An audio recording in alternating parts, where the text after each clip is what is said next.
Hello guys, back to my channel. কেমন আছেন সবাই? চলে আসছি অংশ ডেলি ব্লগে। সবাইকে স্বাগতম জানাচ্ছি। এই যে দেখুন আজকে কি রান্না করছি। আজকে রান্না করব এই যে সুরমা মাছ। সুরমা মাছগুলো ভেজে তুলে নিয়েছি। সুরমা মাছটা প্রথমে একটু নরম থাকে, কিন্তু ভাজলে পরে ঠিক শক্ত হয়ে যায়, রান্না করলে পরে আরও শক্ত হয়ে যায়। খুবই মজাদার, খুবই টেস্টি এবং সামুদ্রিক মাছ শরীরের জন্য অনেক পুষ্টিকর। আপনারা তো জানেনই যে সামুদ্রিক মাছ শরীরের জন্য কত পুষ্টিকর।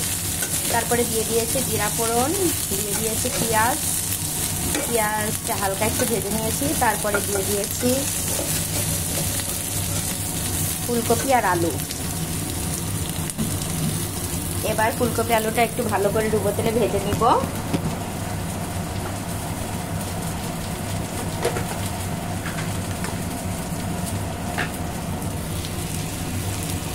দিয়ে দিব একটু পেঁয়াজ বাটা, দিয়ে দিব একটু রসুন বাটা, দিয়ে দিব একটু আদা বাটা,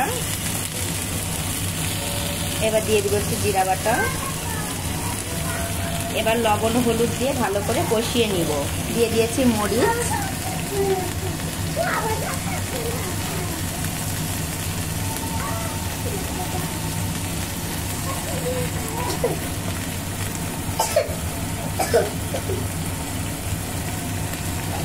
এবার ভালো করে কষিয়ে নিব।